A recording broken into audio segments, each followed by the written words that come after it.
Ramangnya bebo sedayana. Alhamdulillah. Saya kan paling penting mah damangnya. Sehat gitu. Sanaos nyeri encok we. Encok. Tapi mah teu damang ieu ya, bibis tina ieu. Di motor. Tapi sanes gebis nuju jalan, di motor nuju berhenti. Orang teh kikian tidak seimbang ke kiri. Tapi nggak apa-apa, masih bisa bawa motor. Diurut ya. Apa namanya di Brazil. Bismillahirrahmanirrahim. Assalamualaikum warahmatullahi wabarakatuh. Alhamdulillahirabbil alamin. Wabihi nasta'inu ala umuri dunya waddin. Asyhadu an la ilaha illallah wa la syarika lah. Wa asyhadu anna sayyidana Muhammadan abduhu wa rasuluhu wa la nabiyya ba'dah. Allahumma shalli wa sallim ala nabiyina Muhammadin wa alihi wa sahbihi wasallam. Hadis nomor 31. Kemarin loncat ke 52, Pak. Hah? Kemarin loncat ke 52. Loncat ke 52, berarti sekarang 31. Iya. Meneruskan yang kemarin ya. Baik. Wa an Ali radhiyallahu anhu fi sifati wudu'in Nabi sallallahu alaihi wasallam, hadis nomor 31 ya. Yang belum dapat disiapkan dulu nomor 31. Qala wa masaha bi ra'sihi wahidatan. Akhrajahu Abu Dawud wan Nasa'i wa Tirmidzi bi isnadin sahihin. Bal qala Tirmidzi innahu asahhu syai'in fil bab. Mau dibaca hadisnya Bu sama-sama atau enggak usah? Nomor berapa, Ustaz? Nomor 31. 3 ya. 31.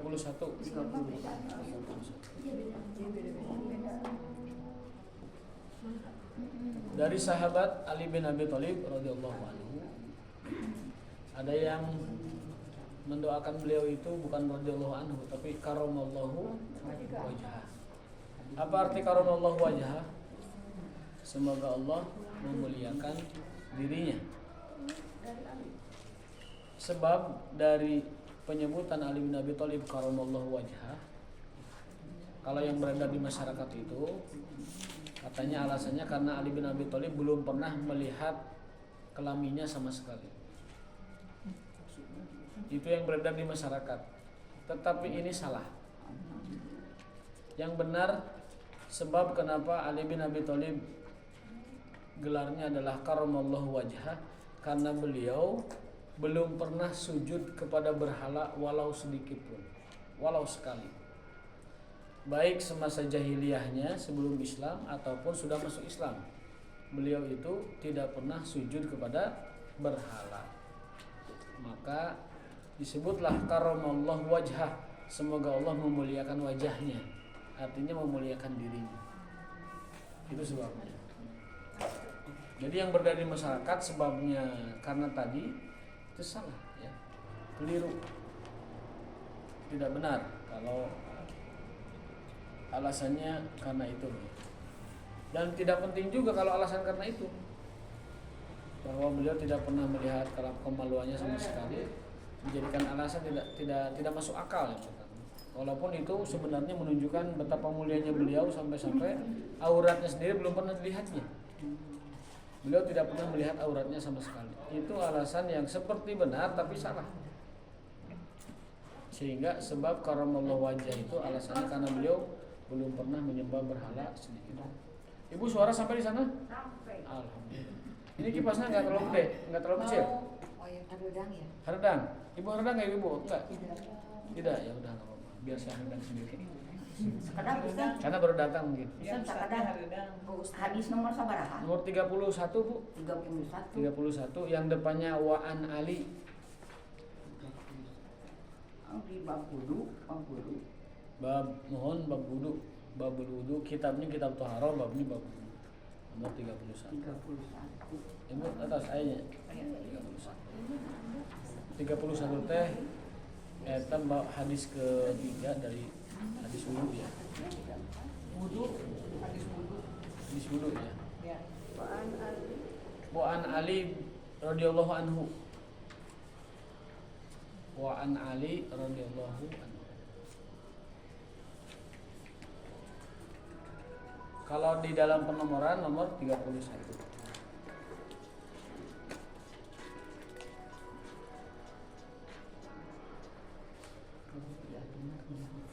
Di ibu beda nomornya ya? Beda. Penomornya benten. Nomor Ya.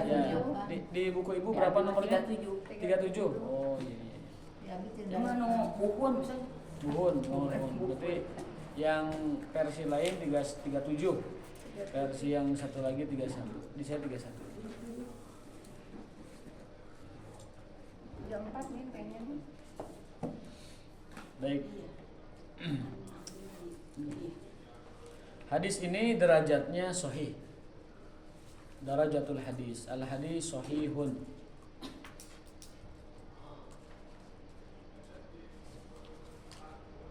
Dan kita gabungkan penjelasannya dengan hadis nomor 32.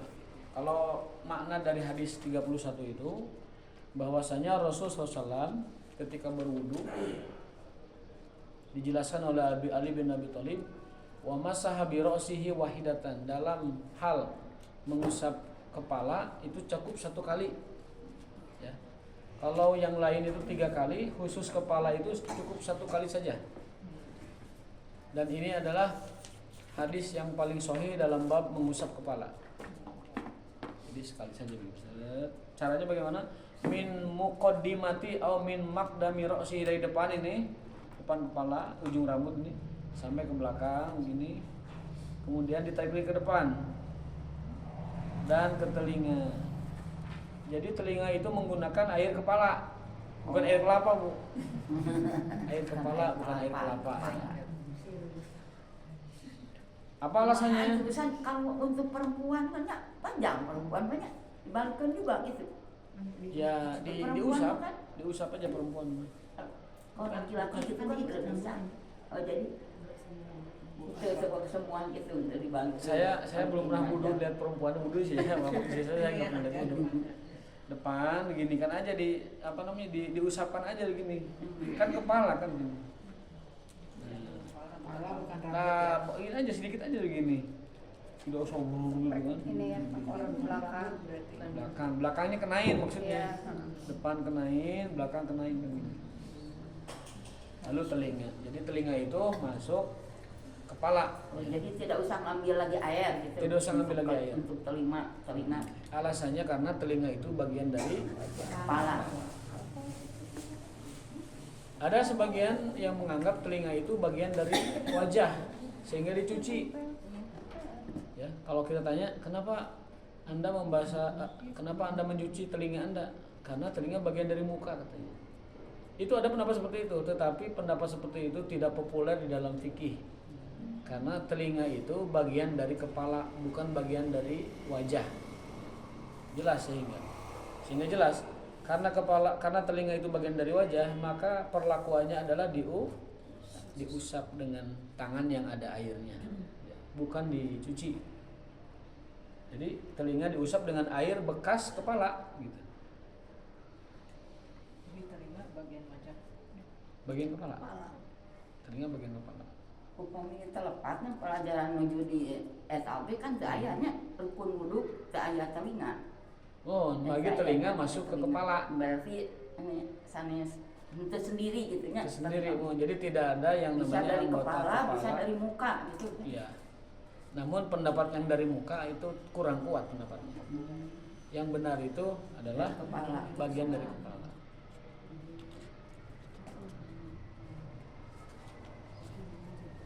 Kalau kita tanya kepada orang biologi, Pak Ari, kalau telinga itu sebenarnya dia secara struktur bagian muka, bagian kepala. Ya.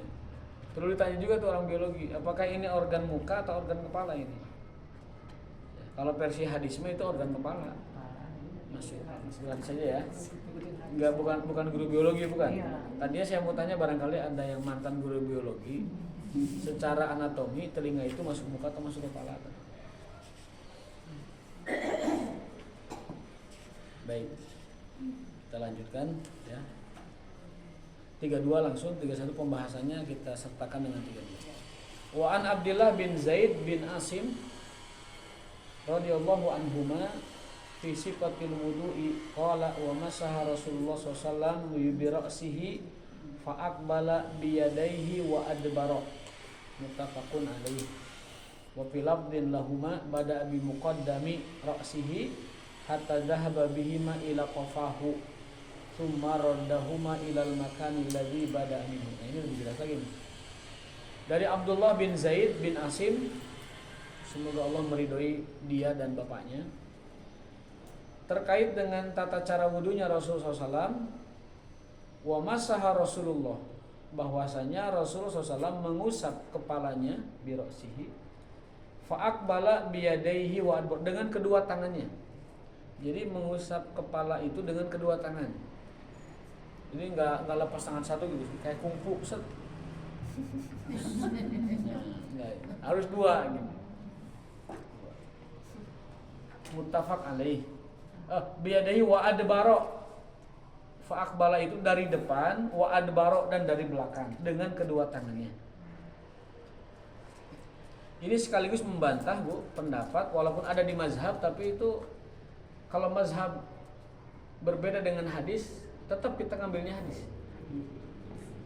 Di dalam mazhab, contohnya mazhab Syafi'i, wudu itu boleh hanya sepertiga kepala. Jadi digini aja sah. Kalau kita lihat orang wudu gitu ya. Dalam mazhab Abu Hanifah atau Hanafi, seperempat kepala sah, berarti setengahnya gini. Jadi kalau wudu gini seperempatnya kena itu sah. Dalam fikih Hanafi. Dalam fikih Syafi'i, sepertiga kepala sah. Jadi asal beberapa helai rambut kena air itu sah. Fikih Syafi'i. Kepala atau kulit? Kepala, ya kepala itu ya. Kulit. Kepala itu ya rambut bagian dari kepala. Oh, gitu ya. Rambut kan bagian dari kepala. Emang rambut bagian dari mana? Oh, jadi kena rambut aja nggak Dari apa-apa. kepala. Kena rambut. Jadi apa-apa. intinya mah kepala. Intinya kepala. Jadi, Iya. nah, walaupun Imam Syafi'i membolehkan sepertiga kepala, Imam Abu Hanifah boleh seperempat kepala, tapi kalau kita lihat hadisnya, Rasulullah SAW dari depan sampai belakang dengan kedua tangannya. Artinya ya semua begitu. Akbala dari depan, biyadaihi dengan kedua tangannya, wa adbaro sampai ke belakangnya. Dijelaskan wa fil lafdhin lahuma, dalam lafaz lain bada'a bi muqaddami ra'si, dimulai dari muqaddimah kepala di sini, berarti pembukaan kepala ini kan awal ya. Hatta dhahaba bihima ila qafah, sampai ujung ini, ujung kepala. Jadi awal kepala itu dari mana? Dari tumbuhnya rambut kan. Kepala itu dimulai dari tumbuhnya rambut sini. Bagi yang nggak punya rambut, ya anggap aja rambutnya dari sini. Ya anggap aja ada rambut, karena normalnya orang itu rambut tumbuh di sini. Ya, di atas jidat. Ya, kalau punya sudah berguguran rontok karena banyak emutan misalnya, banyak pikir gitu, nggak apa-apa, anggap aja sih ada rambutnya. Ila kofahu, sampai ujungnya, sampai kopiahnya, sampai ujung. Kopiah itu artinya ujung. Itu laki, kalau perempuan sampai rambutnya. Sampai tumbuh rambut gitu kan. ya, sampai tempat tumbuhnya rambut. Ya. Summa radahuma ilal makani ladzi badami, lalu dibalikin ke tempat di asalnya, berarti ke depan lagi gitu. Iya. Dari depan kepala ke belakang, dikembalikan ke tempatnya, berarti ke sini kan, ke depan gitu. Perempuan juga ya tidak jauh beda, cuma sih bisanya perempuan mah, ya kan, karena rambutnya panjang.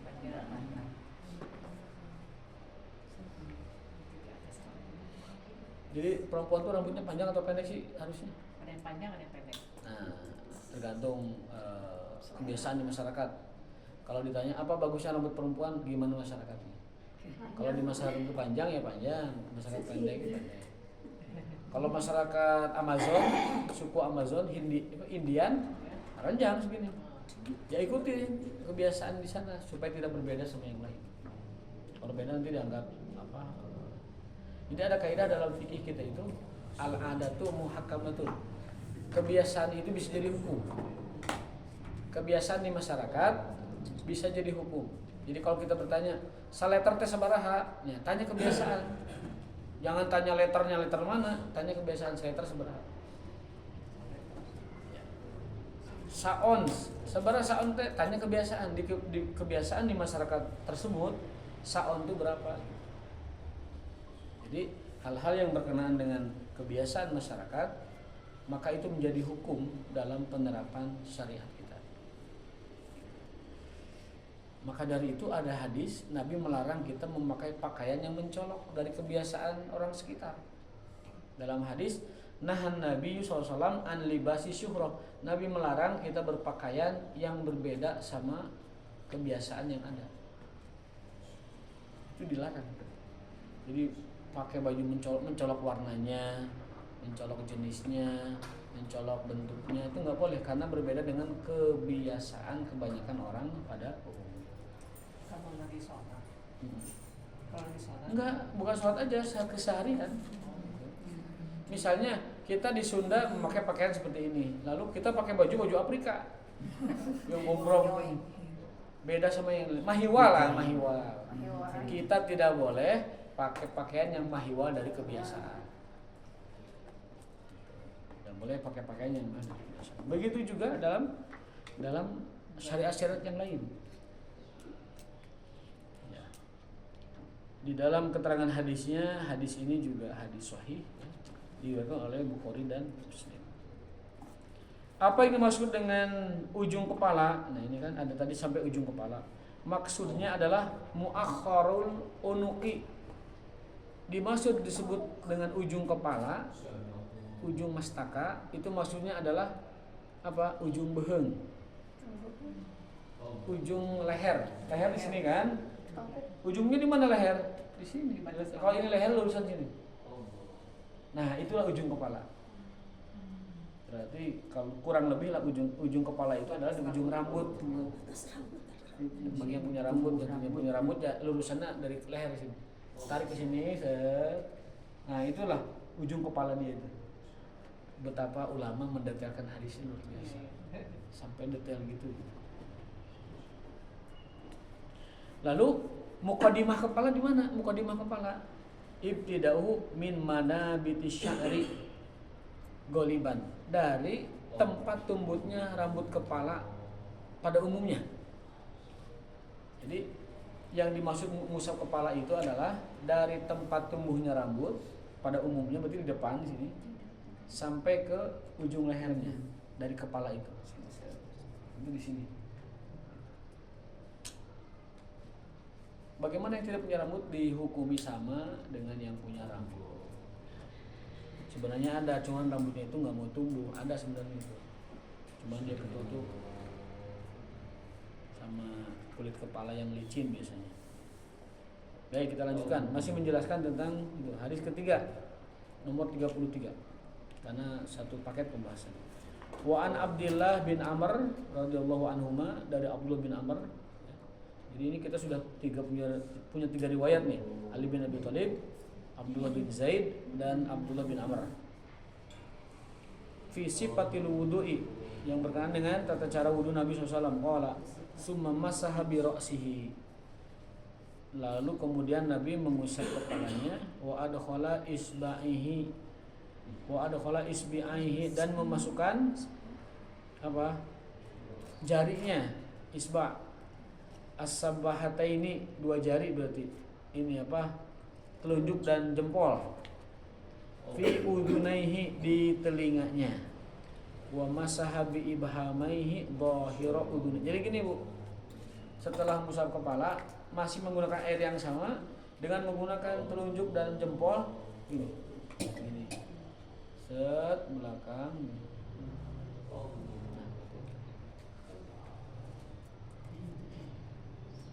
Itu cara wudu Nabi.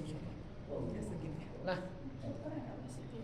jempol dan telunjuk Nabi disebut sabahatain. Kenapa sabahatain? Karena jempol dan curug Nabi itu, jari dan jempol Nabi itu senantiasa digunakan tasbih, untuk bertasbih. Maka disebut sabahatain, dua jari yang selalu bertasbih. Sunnahnya tasbih pakai jempol dan telunjuk.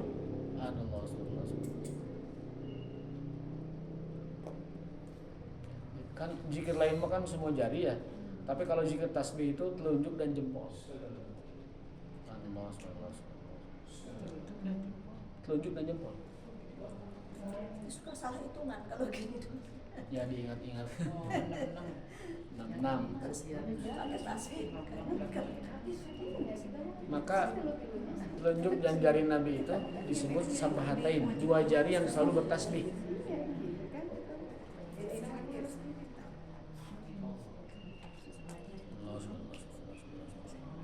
Kalau ibu mau zikir subhanallah sebanyak-banyaknya, gunakan telunjuk dan jempol.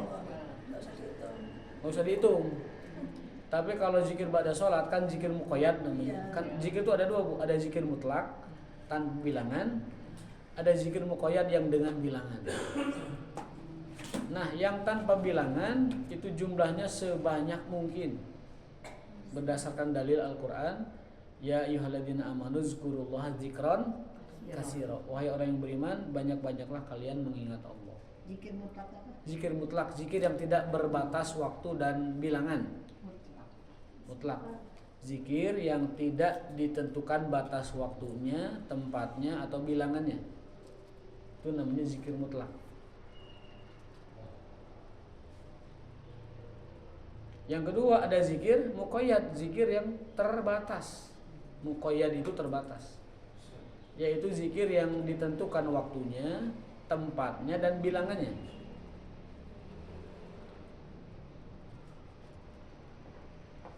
Contoh zikir mutlak itu kita membaca baqiyatus sholihat, yaitu subhanallah walhamdulillah wala ilaha illallah wallahu akbar. Itu zikir mutlak. Sebanyak-banyaknya boleh. Al-Quran menyebutkan zikir tersebut dengan nama baqiyatus sholihat. Zikir mutlak tuh namanya di Al-Quran disebut baqiyatu sholihat. Baqiyatu abadi, sholihat itu kebaikan, kebaikan yang abadi.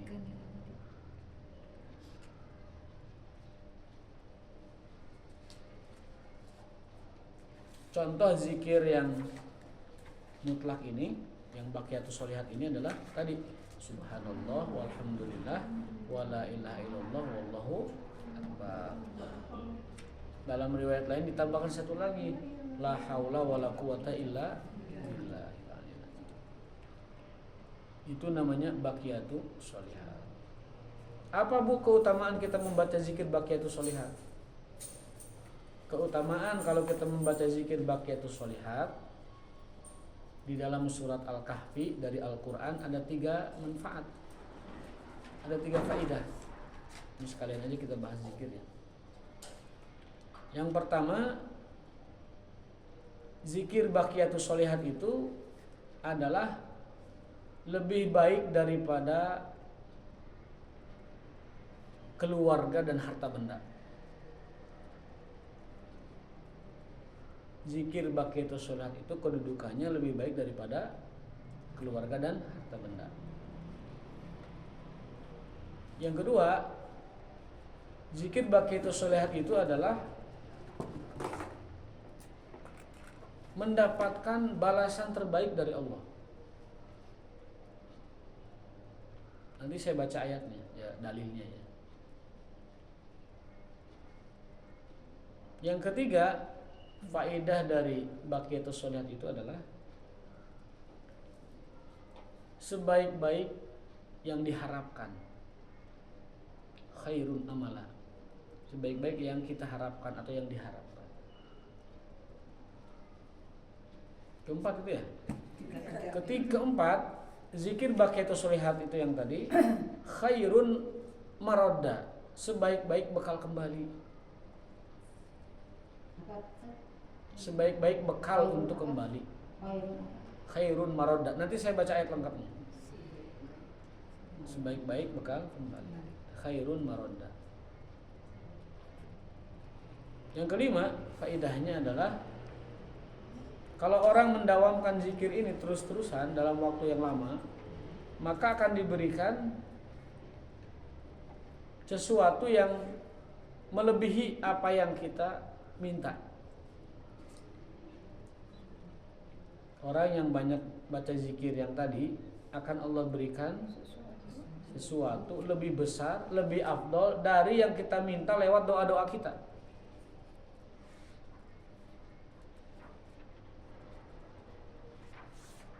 Ini bukan main-main, Bu. Ada dalil ayatnya. Dalil ayatnya, saya baca ayatnya.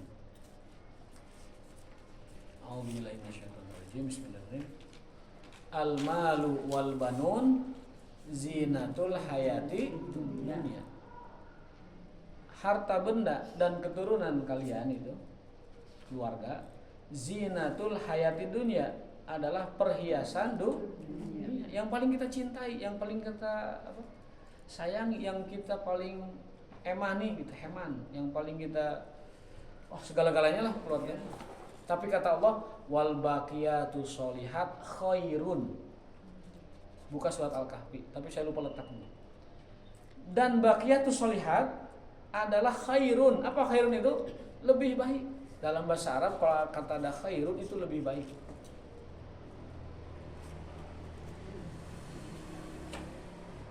Kalau al khairu kebaikan, tapi kalau khairun itu lebih baik. Khairun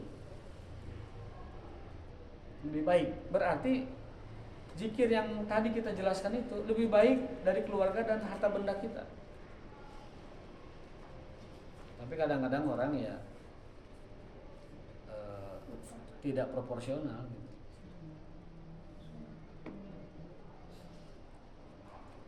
Mengabaikan zikir yang sangat baik dan malah terabaikan dengan kesibukan kita ngurus harta dan ngurus keluarga. Adi zikir nu bakir solihatnya tidak dipedulikan gitu. Khairun itu lebih baik. Sawaban, apa? Mendapatkan pahala yang besar, yang tentunya lebih baik dari Allah. Sawaban inda rabbika, di sisi Tuhan. Tuh, kedua dalilnya. Wa khairun amala, dan apa? Sebaik-baik harapan kita. Tuh dalil yang harapan. Dalam surat Maryam disebutkan khairun maroda, sebaik-baik bekal kembali. Tuh dalil yang keempat. Maroda itu kembali, bekal kembali. Kalau amala pakai alif, amala itu harapan. Kalau ain perbuatan. Nah, yang kelima dalilnya kata Rasulullah SAW, barang siapa yang membaca tasbih dan lain-lainnya seperti yang tadi kita sebutkan, a'tallahu bi afdala mimma yatlubu. Allah akan memberikan dia lebih afdol dari apa yang dia mintakan dalam doanya. Maka para nabi, Bu, kalau lagi berdoa itu ente dibanyakin permohonannya, tapi yang dibanyakin itu pujian-pujiannya. Dibanyakin itu tasbihnya. Coba para nabi doanya subhanaka, subhanaka, subhanaka, subhanaka. Nabi Ayub saja ketika minta sembuh kan enggak minta ya Allah sembuhkan aku, enggak, tapi apa? Rabbi anni masaniyad duru wa anta arhamu rahimin. Itu arhamur rahimin yang dibacanya. Nabi Ibrahim ketika dibakar juga tidak minta ya Allah dinginkan api ini, enggak. Apa yang beliau katakan? Kalla inna rabbi wa idza maritu fa huwa yashfin waladhi khalaquni wa huwa yuhyin waladhi yut'imuni summa yut'in waladhi atma ayyaqul li khata'i yawmid. Jadi isinya tuh muji-muji Allah. Nabi Yunus juga sama, ketika ditelan oleh ikan paus, apa yang dia lakukan? Tidak minta ya Allah keluarkan aku dari paus ini, enggak. Apa yang dia baca? Subhanaka la ilma lana subhanaka la ilaha illa anta inni kuntu minadh dhalimin. Tapi tasbih dulu. Nabi Syuaib, Nabi Saleh, semua nabi saya lihat di Al-Qur'an itu kalau minta sesuatu yang dibanyakin itu subhanakanya, subhanallahnya gitu, zikirnya. Dan Allah mah tahu apa yang kita butuhkan sebenarnya, gitu kan. Apalagi kalau disebutkan sudah banyak menyebut tasbihnya, disebutkan lagi keinginannya, oh lebih paten itu, lebih mantap lagi. Nah, itu manfaat baqiyatu sholihat, manfaat dari tasbih. Nah, Rasulullah SAW itu kalau berzikir mutlak, tasbih itu menggunakan telunjuk dan jempolnya. Pak Ustadz, baqiyatus sholihat ini sama dengan tasbih yang kita baca setiap setelah sholat. Sama, tapi tadi dibaca paketnya berbeda. Kalau tiap sholat kan tasbih 33, tahmid 33, takbir 33, itu namanya zikir ba'da sholat. Tapi kalau baqiyatus sholihat, ini paketnya yaitu subhanallah walhamdulillah wala ilaha illallah Allahu akbar. Dari mana kita tahu itu? Dan kita so tahu. Ada hadisnya dari riwayat Ibnu Abbas radhiyallahu anhu. Ketika Nabi Muhammad menjelaskan tentang baqiyatus sholihat, kata beliau, baqiyatus sholihat itu adalah subhanallah walhamdulillah wala ilaha illallah wallahu akbar. Di riwayat lain ada tambahannya yaitu la haula wala quwwata illa billah. Jadi nggak sembarangan Bu kita mengatakan baqiyatus sholihat di Quran itu adalah ini, bukan. Memang ada hadisnya. Ketika Nabi menjelaskan mana ayat itu, ini yang dimaksud. Subhanallah walhamdulillah wallahu akbar wala haula wala quwwata illa billah. Itu baqiyatus sholihat. Makanya sampai Allah menyebut baqiyatus sholihat ini lebih baik bagimu bahkan dari keluargamu, bahkan dari harta bendamu. Jadi bagi anu sok ngagugulung anak incu jeung harta benda tak aya nu ngelehkeun ternyata baqiyatus sholihat. Jangan sampai ngagugulung anak incu jeung harta benda lupa ngagugulung baqiyatus sholihat. Tina namina we ge tos keren Bu, baqiyatus sholihat. Kebaikan yang abadi. Baqiyat itu baqo, al-baqo itu keabadian, sholihat itu kesalehan, kebaikan. Jadi kebaikan abadi. Nah, yang kedua zikir muqayyad. Zikir muqayyad mah zikir terbatas. Dibatasi waktunya, dibatasi jumlahnya, dibatasi tempatnya. Apa contohnya? Zikir ba'da sholat. Kata Nabi, zikir ba'da sholat mah subhanallah 33, alhamdulillah 33, Allahu akbar 33. Kapan dibacanya? Ba'da sholat. Di mana tempatnya? Ya di tempat kita selesai sholat.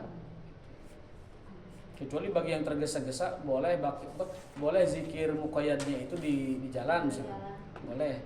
Tetapi afdolnya di tempat duduknya, di setelah waktu sholatnya, dan juga bilangannya juga tertentu. 33. Harus 33 Pak Ustaz. Harus 33. Kalau yang ba'da sholat. Kalau kurang nggak? Kalau kurang ya nggak apa-apa, ada itu makan sunnah. Itu gitu nah. Cuman kan rugi kalau tidak.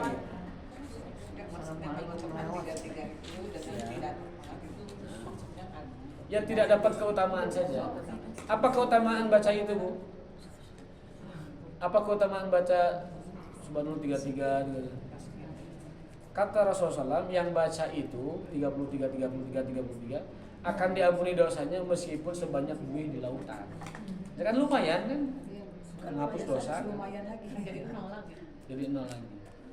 Yang kedua, zikir yang 33 itu kalau dibaca malam hari menyehatkan badan. Malam hari itu setelah isya. Sebelum tidur. Oh, sebelum tidur baca lagi. Menyehatkan badan Bu. Kalau tidak percaya praktekkan. Sekali belum, 2 hari sampai 5 kali ibu pasti akan sehat. Kuat. Sebelum tidur juga harus 33 Sebelum kali. tidur 33 kali. Kan doa tidur. Ya sebelum tidur kan masih ada waktu tuh. Masih nunggu ngantuk, masih nunggu. Jadi begini ceritanya. Sehat lahir batin. Sehat badan. Maka para ulama dulu menggunakan zikir ini sebagai tameng kesehatan. Begini ceritanya. Suatu hari Fatimah binti Rasulillah, Fatimah Az-Zahra orang bilang sekarang. Kalau bahasa Arabnya Az-Zahra. Suaminya istrinya Ali bin Abi Thalib. Bilang ke bapaknya. Jadi Fatimah itu ngadu ke ayahnya. Fatimah itu ngadu ke ayahnya. Ya, wahai ayah. Ayah itu Rasulullah kan. Diampuni dosa sebanyak buih di lautan. Teruskan ceritanya ya. Ya. Nah, Fatimah itu ngadu ke bapaknya Rasulullah. Tentang siapa? Tentang kehidupan keluarganya. Kenapa? Karena suaminya Ali bin Abi Thalib teburu wae masihan pembantu. Ayah, aduh saya tuh capek. Kenapa gitu? Anak king ada apa? Fatimah ada apa? Ini Ali nggak pernah nyediain saya pembantu. Apa ngisikan teh capek, gegeroh capek, nyusul capek. Nanti bu biasa istri teh ngebersih rumah capek. Pokoknya capek ya dari pagi sampai sore semua. Tolong ya Rasulullah, sediakan untukku pembantu. Wahai ayah, sediakan aku pembantu karena Ali mah teu sanggup ngagajina. Suamiku tidak sanggup menggajinya. Minta ke bapak aja, pamiliarankeun pembantu. Gitu. Ceritanya kan gitu. Kata Rasulullah SAW, wahai putriku, jika kau mau, ayah punya sesuatu yang lebih hebat dari pembantu. Kamu baca 33 Subhanallah, 33 Alhamdulillah, 33 Allah Akbar sebelum kamu tidur. Idza awaiti ila firashiki, sebelum kamu beranjak ke tempat tidurmu. Tadi amalkan ku Fatimah teh. Capek-capek yang selama dirasakan itu hilang. Maka ulama berani mengatakan kalau kita ingin sehat, ingin fit badan kita sebelum tidur baca itu. Jadi nu 33 lamun kalau setelah sholat mah faedahnya teh menghapus dosa sebesar buih di lautan. Kalau dibaca sebelum tidur mah mendatangkan dan menyehatkan badan kita. Mendatangkan kebugaran, menyehatkan badan kita. Jadi kuat kerja ya. Jadi kuat kerja, jadi tidak malas. Mungkin logika dan filosofinya begini, kalau orang itu sebelum tidur membaca zikir itu masuk ke relung jiwanya jadi kontemplasi. Kalau orang sudah kontemplasi, terhibur batinnya dengan zikir itu, tenang hatinya, itu badan juga kebawa sehat. Bobonya juga tibra. Itu mungkin alasan logikanya itu, alasan masuk akalnya tuh. Kalau orang seperti subhanallah sampai dihayati ya, di refresh. Kalau bahasa orang yoga mah namanya di relaksasi adalah lagi kontemplasi. Tapi tidak setuju istilah itu. Dan ini mah zikir. Ya zikir aja. Zikir, hatinya tenang. Karena kata Allah, ala bidzikri tatma'innul. Zikirlah kamu biar tenang. Tidurnya tibra. Kalau tidur tibra sehat. Gitu. Itu alasan dari saya aja. Filosofinya begitu. Tapi alasan hadisnya wallahu alam, itu rahasianya. Nabi nggak menjelaskan rahasianya, kenapa menyehatkan itu, kenapa menguatkan itu. Pokoknya kata Nabi, wahai Fatimah, anakku, ada yang lebih baik dari pembantu. Ini ayah kasih resepnya, baca ini setiap tidur, sebelum tidur ya ini. Diamalkan dan tidak capek lagi setelah itu. Kalau ibu tanya alasannya, wallahu alam, Rasul yang tahu. Tapi kalau ibu tanya ke saya, kemungkinan itu masuk akalnya mungkin itu karena zikir menghasilkan ketenangan, relaksasi, kontemplasi sehingga jiwa itu terhibur, istirahat tibra gitu. Berbaring boleh? Ya, Sambil berbaring boleh. Berbaring boleh, sambil nunggu ngantuk juga boleh. Sambil nonton TV boleh, tapi biasa nonton TV mau kaburu zikir nanti. Kamu eta judulnya sinetron gitu. Dulu zaman saya tuh sinetron Cinta Fitri, waduh. Sampai ke 350 sesi. Zaman dulu, zaman kita dulu, zaman saya ya. Kalau zaman ibu saya yakin judulnya itu Nona Misi. Ya, ini betul ya. Atau Inohong di Bojong Rangkong dulu zaman saya. Ya, itu. Zikir muqayyad itu seperti itu. Contoh lain zikir muqayyad apa? Itu yang la ilaha illallah wahdahu la syarikalah, lahul mulku wa lahul hamdu wa huwa ala kulli syai'in qadir. Atau ada yang tambahan riwayat bahwa yuhyi wa yumiit wa kulli syai'in qadir. Kalau dibaca berapa? 100 kali pagi, 100 kali sore. Kata Nabi apa? Seperti orang pahalanya membebaskan berapa? 4 budak keturunan Ismail. 1 budak keturunan Ismail pahalanya itu setara dengan 2 bulan puasa. Jadi Orang yang baca la ilaha illallah wahdahu la syarikalah 100 pagi hari, 100 sore hari dapat pahala seperti puasa 4 kali 2 bulan. Berapa? 8 bulan berturut-turut. 10 batas minimal. Kata ulama kalau hadis memang 10. yang ba'da sholat 10, yang saya jelaskan itu zikir pagi. Kalau sanggup 100, 100. Kalau tidak sanggup ya 50. Tidak sanggup ya 10. Tidak sanggup kata ulama, satu mah wayahna ulah henteu. Tiap hari. Tiap hari. Satu mah jangan pernah enggak. Satu mah harus. Itu teh ada dua ini Bu, ada 2 jenis itu.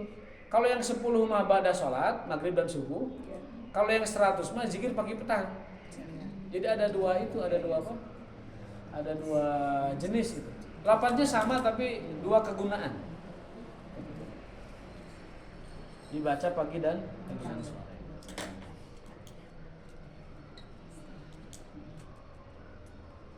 Itu zikir yang lain. Nah, zikir yang ada bilangannya disebut zikir muqayyad. Waktunya disebutkan pagi dan petang atau ba'da sholat. Lalu tempatnya disebutkan ba'da sholat tuh di masjid atau di tempat masjid. Bilangannya disebutkan 10, 100, 33 itu namanya zikir. Nah, zikir muqayyad mah Bu kalau bisa nggak usah ditambah, nggak usah dikurang. Jadi itu nah. Kalau zikir mutlak mangga masing erek bahasa Sunda nama sapaehna pek wae itu. Kasarnya gitu. Zikir mutlak mah selelahnya, secapeknya, sepingsannya ibaratnya itulah. Silahkan. Tidak berbatas. Jadi kita punya 2 macam zikir, mutlak dan muqayyad.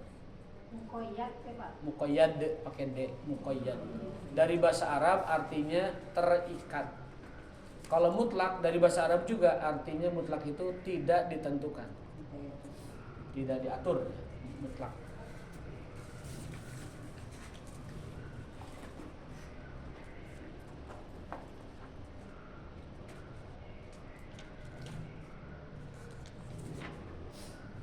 Apa namanya sama ya penjelasannya. Apa yang kita bisa simpulkan dari hadis-hadis yang di atas tadi? Kita satu-satu lah ngeriah ya. Yang pertama kita yang bisa kita petik dari ketiga hadis 3 di atas, hadis Ali, hadis Abdullah bin Zaid dan hadis Abdullah bin Amr, ada beberapa faedah yang kita bisa ambil. Yang pertama, hadis nomor pertama, hadis Ali itu menunjukkan bahwa mengusap kepala cukup sekali saja dan tidak diulangi.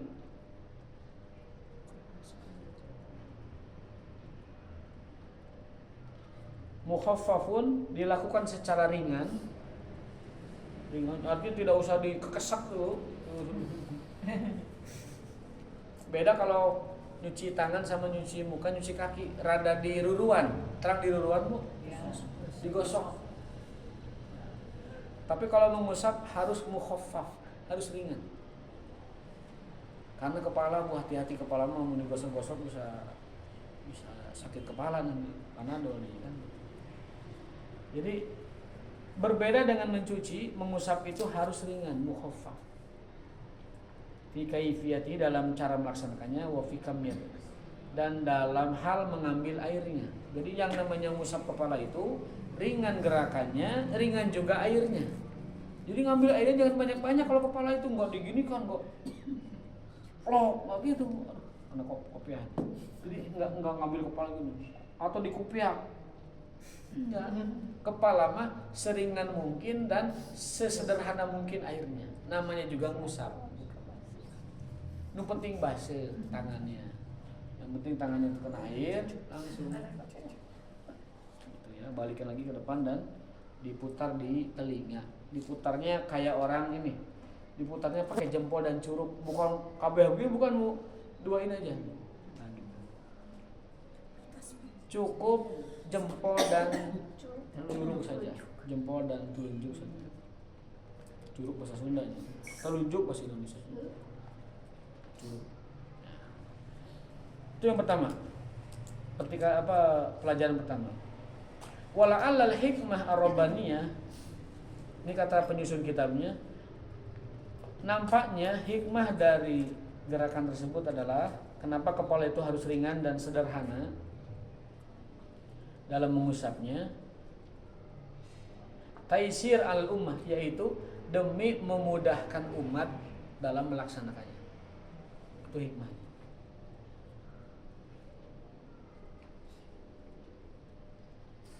Karena mengusap kepala kalau dilakukan dengan berlebihan yusabbibu adziyata, dapat menyebabkan sakit bagi pelakunya.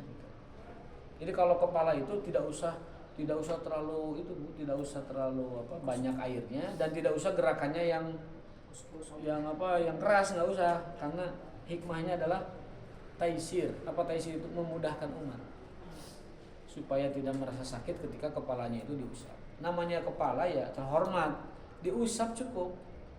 Nggak ada orang yang memperlakukan kepala itu dibanjur, kemudian kelepak, kayak salon di viral itu kan, kelepak gitu. Nggak boleh itu ya. Kepala itu harus dimuliakan. Dalam hadis, maka adalah sya'run falyukrimhu, barang siapa yang memiliki rambut di kepalanya, muliakanlah. Kalau rambutnya aja mulia, apalagi kepalanya. Jadi muliakanlah rambut Anda. Muliakan itu berarti cukur dengan bagus, salonnya salon yang sehat, bersih, higienis. Kemudian kasih dia vitamin rambut, kasih dia serum rambut, kasih dia krim bed, kasih dia sampo, kasih dia wangi. Bagi perempuan, laki-laki mah kan di luar terus.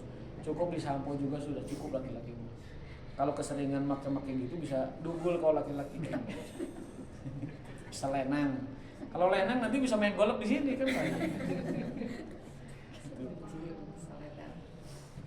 Sampai ada dalam sila Sundanya itu, aduh kamu itu hade banget lah pokoknya. Keren kamu itu, hebat. Dipuji keren, hebat, itu dia senang gitu. Kamu tuh pokoknya hebat. Dia tidak tahu makna hebat itu apa. Ternyata hebat tuh herang babatok gitu. Herang babatok, kamu tuh hebat. Dia senang aja, waduh saya dipuji-puji nih.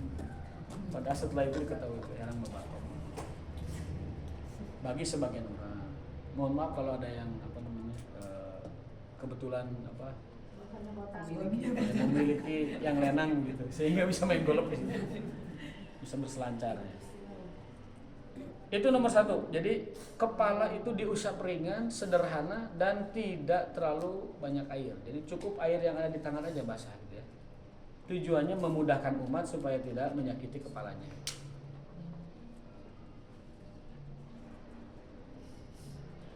Poin kedua kan yang bisa kita petik gitu ya. Pelajaran yang bisa kita ambil dari 3 hadis di atas. Nomor 1 adalah bahwa mengusap kepala itu sekali saja, cukup 1 kali dengan cara yang sederhana, dengan air yang sederhana, dan tidak usah sampai menyakitkan kepala kan gitu. Tujuannya memudahkan. Nah, 1 itu. Yang kedua, mengusap kepala itu caranya adalah yabda'a bimuqaddami ra'si. Mengusap kepala dilakukan dengan cara dari bagian depan, dalam kurung tempat tumbuhnya rambut secara umum, dimulai dari tempat tumbuhnya rambut secara umum biasanya gitu maksudnya. Lalu kedua tangannya itu digerakkan ke belakang sampai ke ujung leher yang nempel di kepala berarti. Tengkuk bagian atas. Dan mengembalikan ke tempat asalnya. Nanti ke depan lagi berarti kan.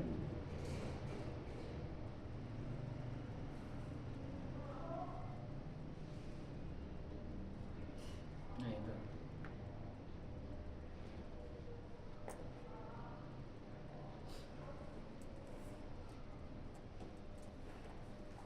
Nah.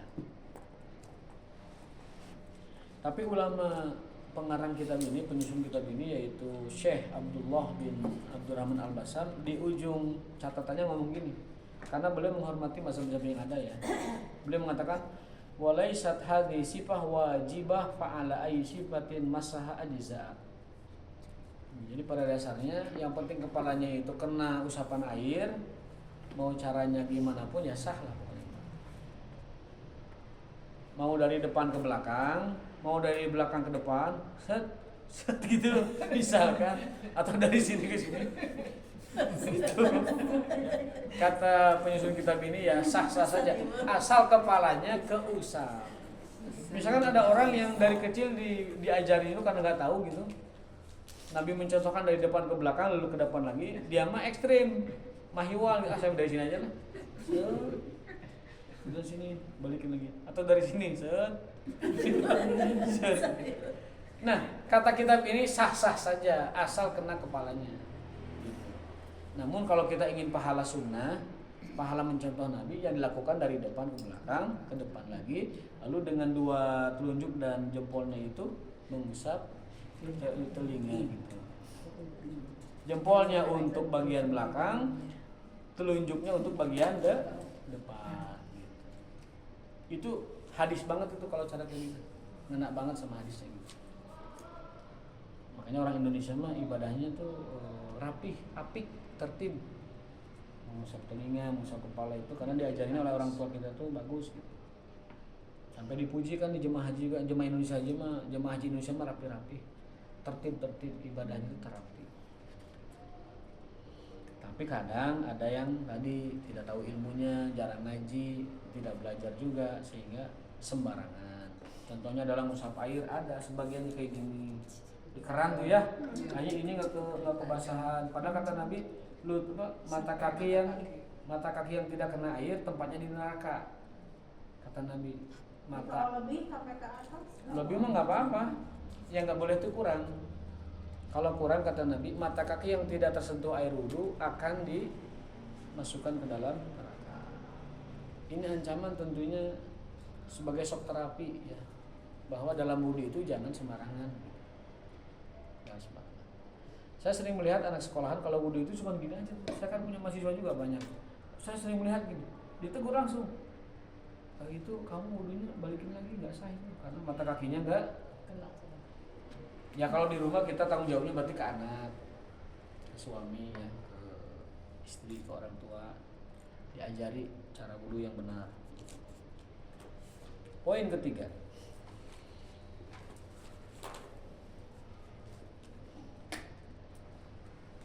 Yang kepala kan dari depan ke belakang, dari belakang ke depan, berarti kan semua kepala. Tadi Ustaz bilang sepertiganya. Ya itu mazhab. Saya tadi menceritakan mazhab. Syafi'i mazhabnya boleh 1/3, Hanafi mazhabnya boleh 1/4. Tapi kalau kita pegang hadis, Nabi itu semuanya. Makanya tadi di awal pembahasan saya katakan kalau mazhab berbeda dengan hadis, kita pegang hadis. Ya.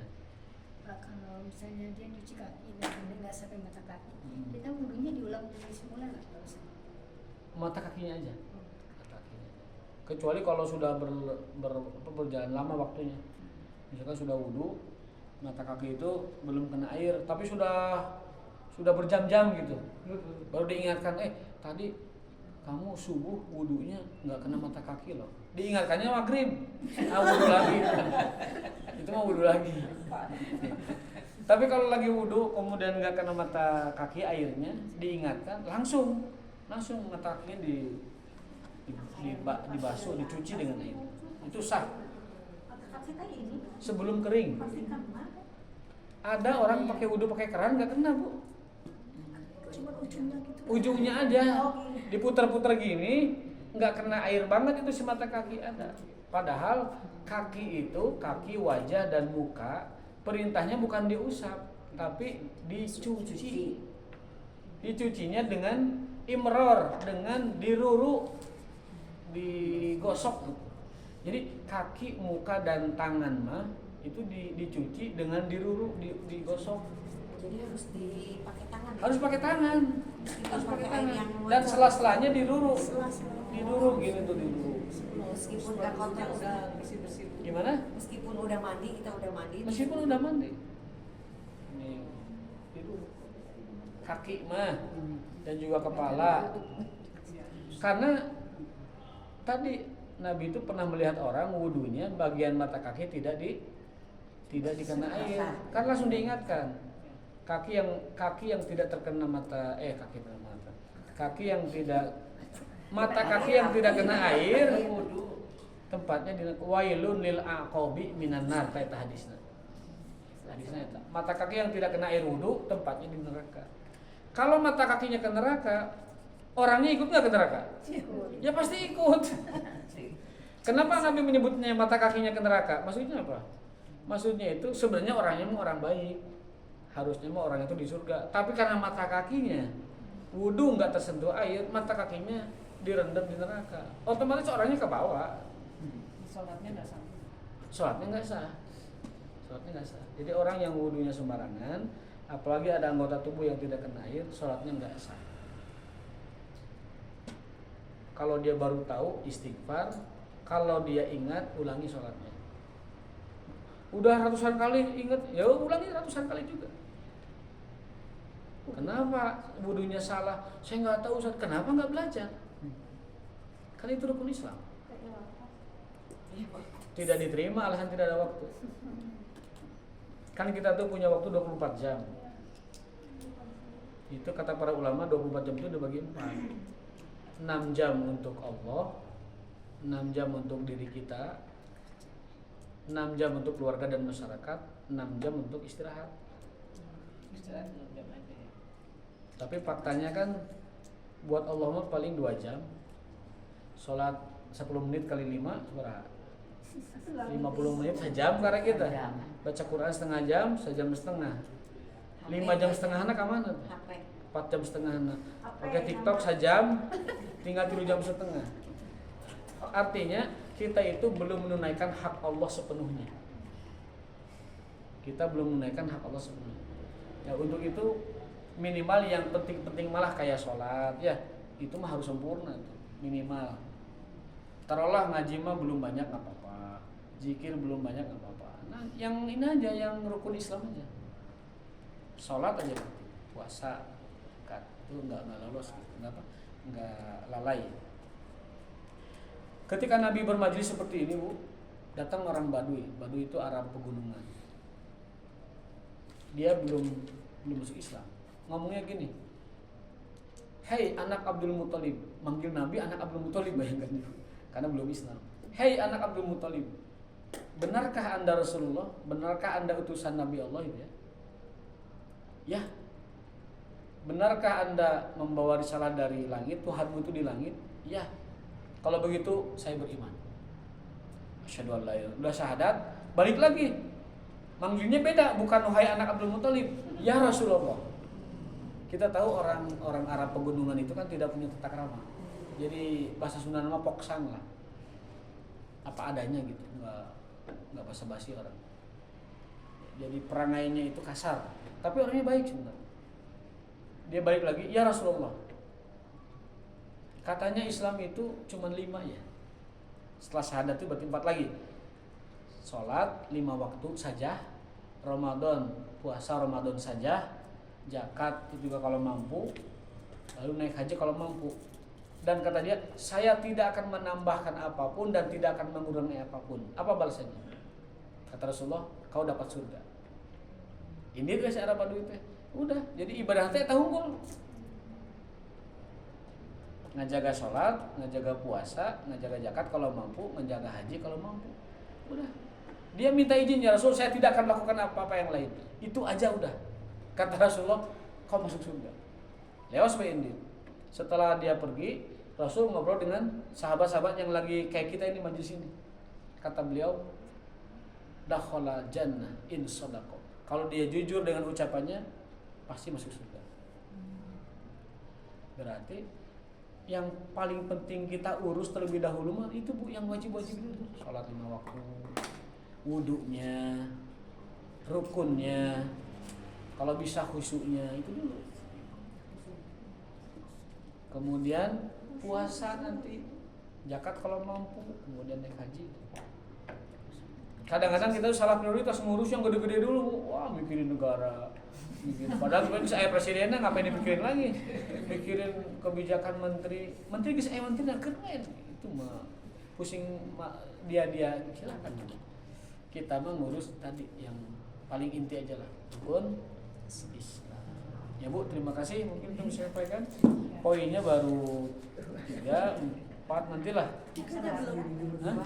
3 belum ya? Baru 2. Nah, jadi satu lagi. Posoi ana ulam yukarir mas harasi balkana idza qarara ghusl a'dha afrada mas harasi. Walam yasih anhu khilaful battah.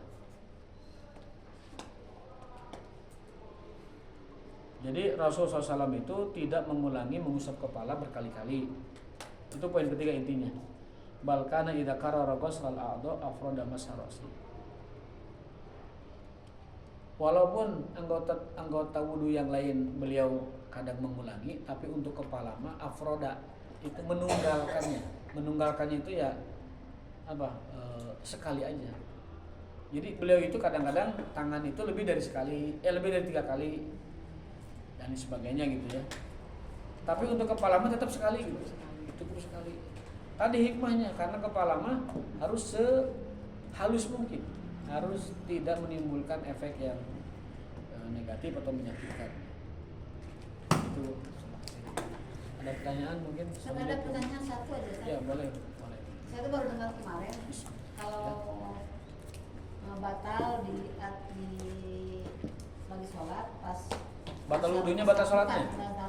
Batal sholatnya. Pas assalamualaikum. Ya. Assalamualaikum. Ya. Nah pas taruhlah buang angin gitu ya. Ya. Di assalamualaikum pertama katanya kalau assalamualaikum pertama batal, kalau assalamualaikum kedua nggak batal. Iya, betul. Oh, betul. Karena yang rukun itu, yang wajib itu salam pertama. Oh. Salam kedua mah sunnah. Jadi kalau assalamualaikum belecet lompat gitu sawi ya. Setelah sholat. Tapi kan lebar ke kiri kan sunnah. Ya kan saya Kalau kemarin kejadian ya. pas salam pertama. Salam kedua batal. Bawa angin. Nah terus. Pas atau setelah? Setelah. Oh ya sah udah. Sah. Enggak, salam pertama saya pas sebelum salam pertama. Sebelum salam pertama batal. Oh ya batal. Ya. Sama saya bilang ini, Ibu buang anginnya pas salam pertama atau salam kedua? Salam pertama. Oh kalau salam kedua mah nggak usah gitu. Iya, saya tuh betul. baru dengar. Betul. Oh, gitu. Karena yang wajibnya itu salam pertama. Salam kedua mah sunnah. Terus kalau dilanjutkan sama apa? Zikir. Zikir Mah tidak ada syarat suci, Bu. Jadi misalnya buang angin setelah Ya. setelah salam pertama. Zikir itu tidak mensyaratkan suci. Jadi sudah batal mah nggak apa-apa zikir juga. Selesai. Ya. Yang syarat suci mah cuma sholatnya. Tidak harus punya wudu gitu. Tidak harus punya wudu. Jadi zikir, baca Quran itu tidak harus punya wudu. Tapi kalau punya wudu afdal. Ustaz yang selama ini itu yang wudu kepala itu saya sampai 3 kali atas juga. Ya itu berarti ngambil fikih Syafi'i kan? Nah, tapi itu nggak batal. Nggak batal. Karena tadi kan di akhir penjelasan apapun caranya yang penting kepala itu kena usapan air itu boleh. Namun kalau kita ingin mengikuti tuntunan Rasul, caranya kayak tadi. Satu kali aja dan itu dari depan sampai ke belakang, ke depan lagi lalu diputar ininya dengan telunjuk dan Kalau sudah di luar Ustaz itu pakai kerudung. nah nanti bab pakai kerudung, bagaimana caranya ngusap kepala bagi yang berkerudung minggu depan kajiannya. Apakah cukup diusap saja kerudungnya? Apakah perlu dibuka dikodok gitu atau gitu? Nah, apakah begitu? Ya nanti karena ada hadis, ada keterangan begini, bagi laki-laki orang yang berwudu pakai sorban yang susah dilepas tuh, itu cukup diusap sorbannya. Kalau laki-laki diusap sorbannya, apakah wanita juga diusap kerudungnya? Gitu. Nah itu penjelasannya minggu depan. Tunggu di channel dan gelombang yang sama. Kemana-mana. Jangan kemana-mana, tunggu di gelombang dan channel yang sama, di redaksi yang sama. Nah, yang diharapkan itu Pak Ustaz. Iya. Apakah perlu diginikan gitu ya Bu ya? Diginikan gitu. Apakah diusap kayak pakai sorban gitu kan? Nanti jelaskan. Tunggu tanggal mainnya. Tunggu tanggal mainnya. Di channel gelombang yang sama. Subhanakallahumma wa bihamdika asyhadu an la ilaha illa anta astaghfiruka wa atubu ilaik. Assalamualaikum warahmatullahi wabarakatuh. Di sini Bu ada yang mau bikin kolak ini hari Kamis ya? Kamis. Selamat berpuasa.